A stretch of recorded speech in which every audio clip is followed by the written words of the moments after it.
Okay, welcome everybody, and thanks for joining our session today. My name is Eric Andrews, and I head marketing for Securiti. And today we're excited to have Enza Iannopollo with us. Our session today is how does your privacy program stack up?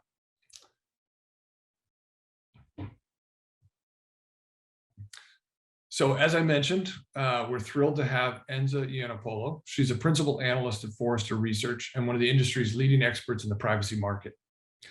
She's in the process of writing some new research based on surveys to over 800 privacy professionals. And today we're going to be able to get a sneak peek into some of the findings from her research. Joining Enza will be Rehan Jalil, CEO of Securiti, and he'll share some of his thoughts towards the end of the session. Securiti is a leading provider of multi-cloud data protection, privacy, and governance solutions. Before we begin, a few housekeeping items. On your screen, you should be able to see a Q&A button at the bottom. Feel free to use this to ask any questions. We'll save some time at the end of the session to address anybody's questions. So we'll save about 10 minutes at the end of the session for that. And with that, I'd like to go ahead and hand off to Enza to kick us off. Thank you, Eric, and thank you everybody for being on the line today for this session. I'm going to share my screen just now so that I can run through the this slide. There we go.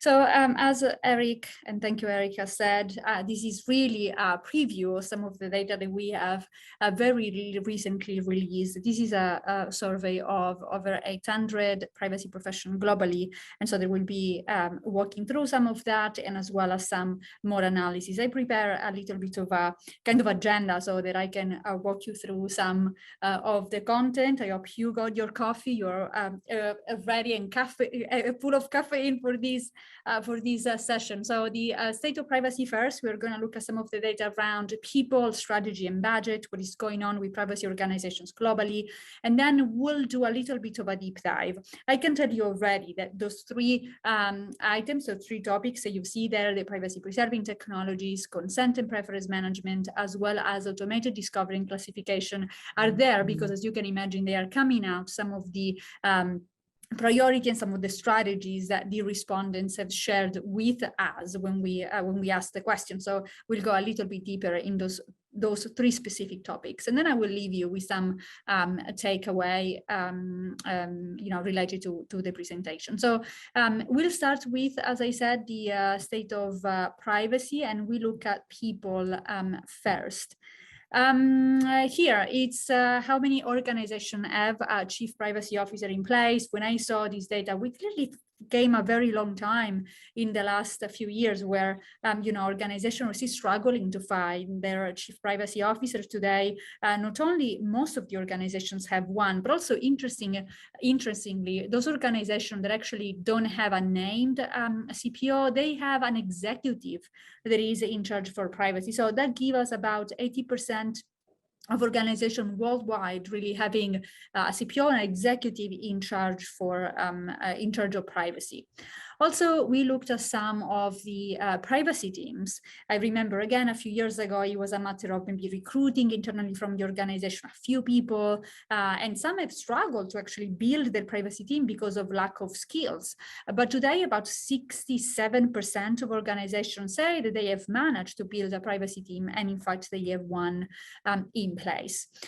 What is interesting, of course, when we talk about privacy team and people for privacy, we always ask about skills and where are these people coming from, which kind of skills the privacy team was looking for when that was created. As you can see, there is a lot of IT, the technology, or people coming to the privacy team from the technology and IT teams in their organization, some others coming into from security teams. Now, this is an evolution that we have described also. I have described in my research. I have also described it together with the security team in a previous webinar that we have done, but we have clearly seen this evolution where the classic legal representation within privacy team has been joined increasingly by IT professionals, security professionals, really describing how privacy is becoming more and more a discipline that companies are operationalizing in their organizations.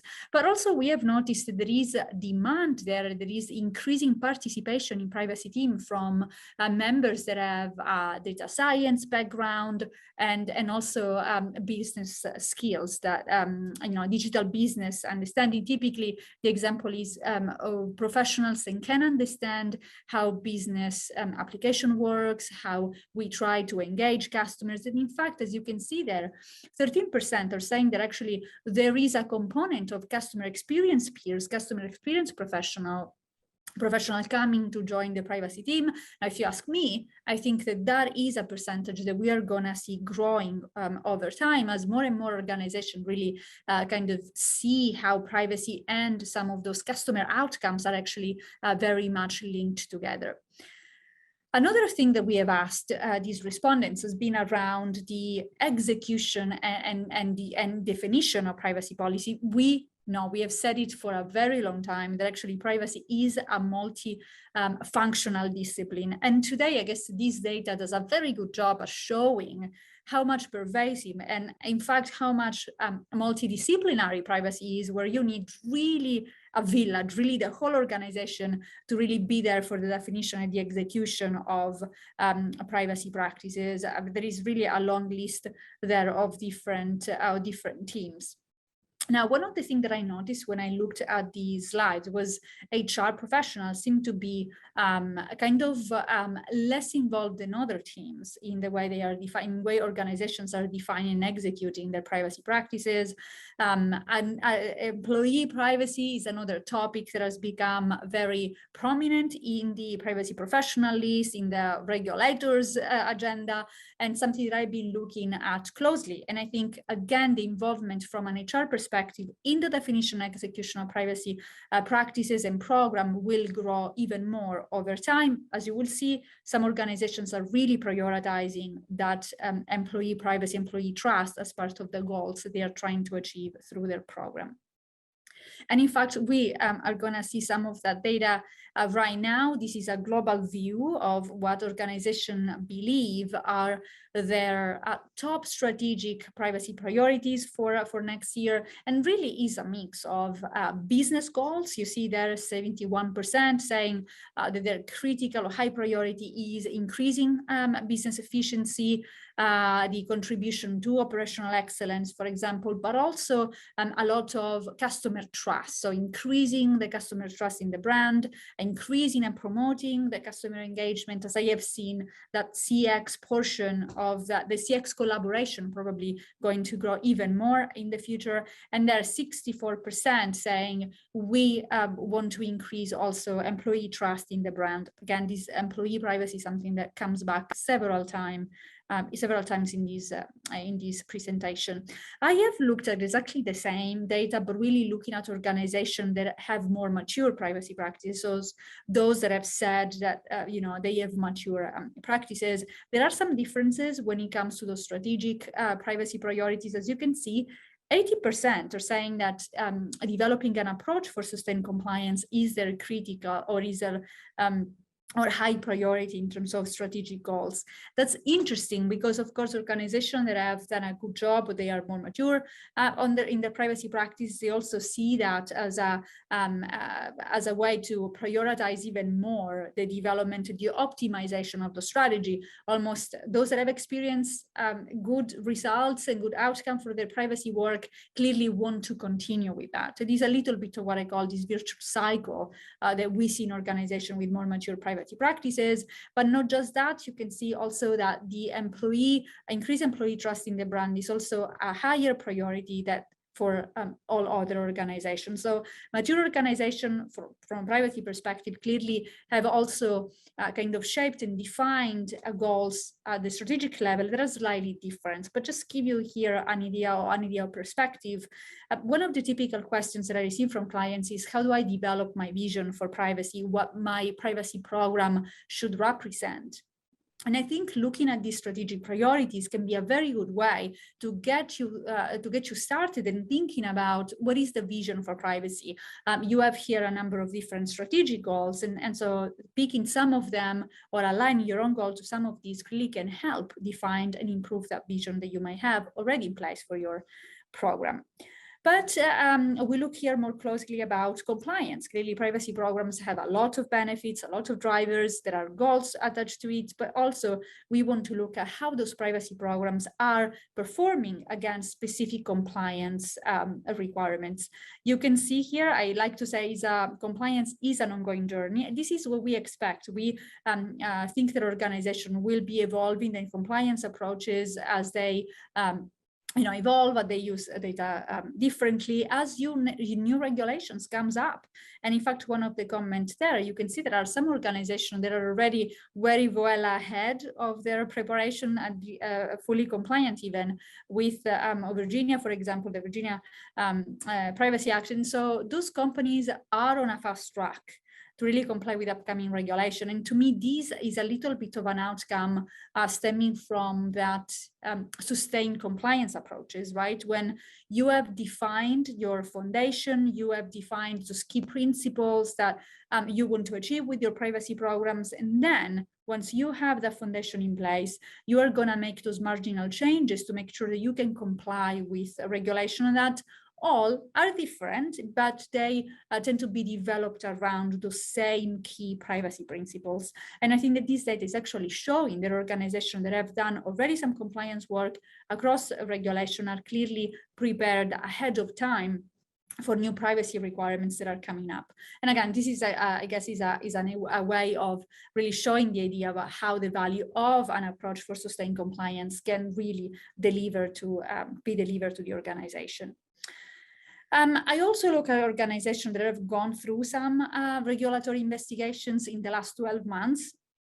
And you can see about 40%, I would say, are saying that, yes, they went through the investigation. This is a data point, a reference to the fact that while there are all these regulations that companies have to comply with, there is also the aspect of course, enforcement. And as you can see, this data sorry, is also showing this is happening. There is about 40% of organizations that have experienced that directly. The adoption of a formal privacy program, I consider that to be another indicator of maturity of the industry in general, the market in general, and then looking at the specific cases of companies. Definitely, most organizations have today in place a formal privacy program. So if you think about having an executive in place for privacy, having a privacy team, and now having a privacy program, like 3 indicators that really show how this market again has become more mature over time. I did ask about the specific objectives of the program specifically. While we have looked at the kind of strategic priorities, now we look here, click down really into the specific sorts of benefits that we expect to see as a result of the privacy program. You will see 48% they're saying this is for improved compliance. Privacy programs are there for compliance, as you would expect.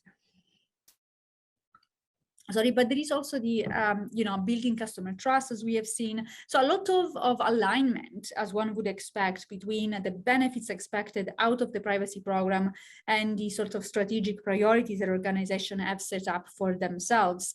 What was curious for me here to see, definitely that reference to 39% saying reduce security incidents. I remember some time ago that, there was sometimes even a conflict between some of the privacy requirements and some of the security posture that you would find in organization.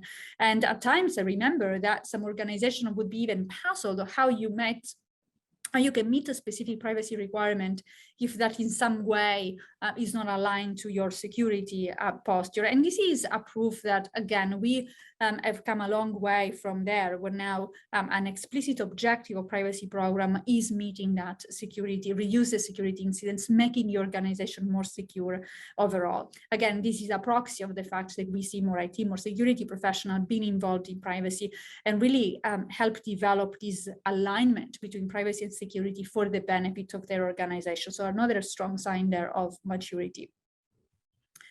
And finally, budgets. This is typically the question that, there is a lot of interest around where is the money going?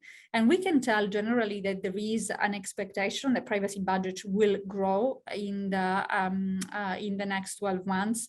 Approximately 55% of companies have a clear expectation that their budgets for privacy are going to grow. There may be some smaller amounts between 1% and 4%.